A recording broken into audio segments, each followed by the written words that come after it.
Iarabantsika rehetra ary namana malala mifankahita amin'izao fionaantsika izao. Kopakopa-tanana, feno fitiavana, atolotra anareo any amin'ny toerana maro isan-karazana manaraka izao fandarina izao. Eto an-tanindrazana, any ampitan-dranomasina. Lohevitra goavana indray no resantsika satria santatra ilay fionaantsika amin'Andriamanitra any an-danitra. Miomana ho amin'ilay andro masina. Exodosy 2:9.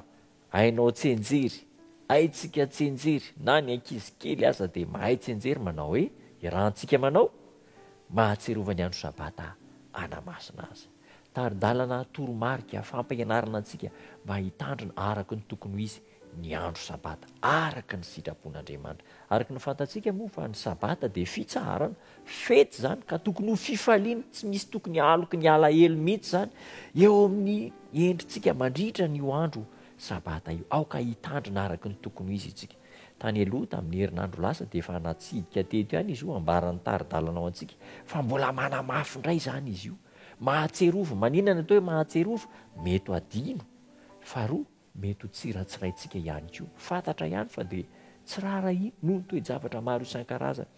Mandritra ny herinandro isika dia tokony hisaintsaina ny amin'ny sabata, hiomana ho amin'izany mba hitandrina izany araka izay voatendry ny didin'Andriamanitra.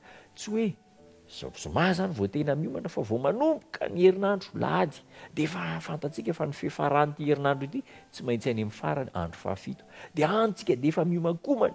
Zany koa matetika tarantsika any am-piangonana misahotakotaka ny programa satria eo apotomoto eo vao manomana na ny toroteny na ny akanjo na ny sakafo, fa mandritry ny herinandro dia efa mieritreritra ny amin'izany.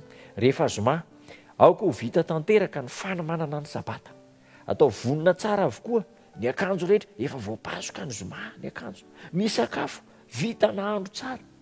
Raha mahavita zany tsika tonga dia zoma ny andrahoana, tsy misy maharatsy an'izany, fa indraindray dia matetika ny sabata vao andrahoana anaovana sakafo tsara.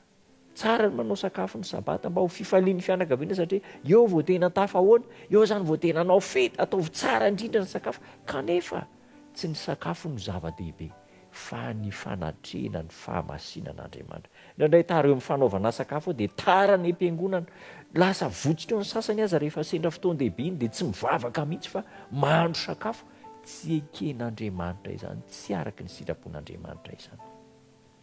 Aoka ho vita alohan'ny filenten'ny masoandro ny zavatra rehetrarehetra. Avela avokoa ny asa ranofo, avela tsy ho taza maso mihitsy ireo taratasy na ny kahie na ny zavatra rehetra misarika ny saina ho any amin'ilay asa fanao andavanandro. Ray aman-dreny, dada sy neny eo, ampianaro ny zanantsika mba hitandrina amin'ny tsipirian'ny andro sabata. Rehefa tonga ny am-piangonana, fahadio ny mitabataba, ny miresadresaka, ny migodigodina ny am-piangonana, fa dia mitsaitsaika, feno fanetreteny, aza manao tara any am-piangonana, fa tongava aloha raha mivalo sasany manomboka, ina moa ny fahotana raha tonga mivalo sy fahatelony ianao, efa mipetraka eo dia mipetraka eo ambony seza ary miandro ny fotoana anomboan'ny fandaram-potoana rehetra ny am-piangonana.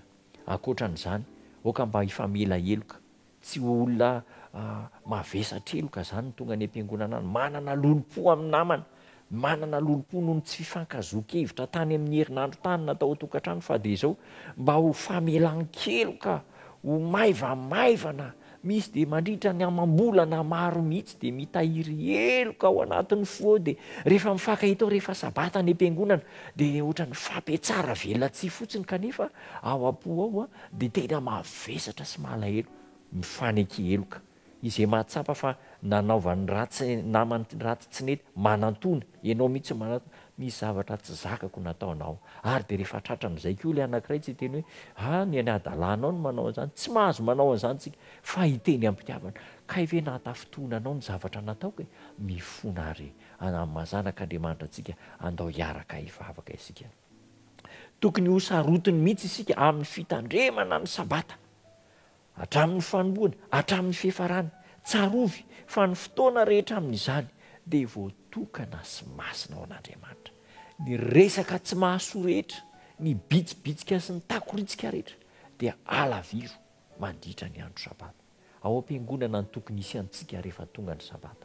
Aza lanina ny fotoana eny atokotany eny, miresadresaka tsy mahasoa eny, fa mifantoha amin'ny fanompona ao anatin'ny tempolin'Andriamanitra, any amin'ny kilasy ny sekoly sabata any ka izay no misy any amintsika any dia atokany mahatserovany andro sabata na masina azy. Rehefa zatra mahatsiaro ny sabata eto isika dia ho fifaliana ao antsika nideran'Andriamanitra mandritra ny andro sabata ny amin'ilay mandrakizay. Ny tompo hitantsika ampitoetra n'izany hafatra sarobidy izany ary mandraisa fanapahan-kevitra, mandraisa décision mba ho tanteraka eo amin'ny fiainanao izany, tanteraka eo amin'ny fiainantsika. Andeha hivavaka isika. Tompo tsara misaotra anao izay fa mampatsiahy anay ny sabata ianao.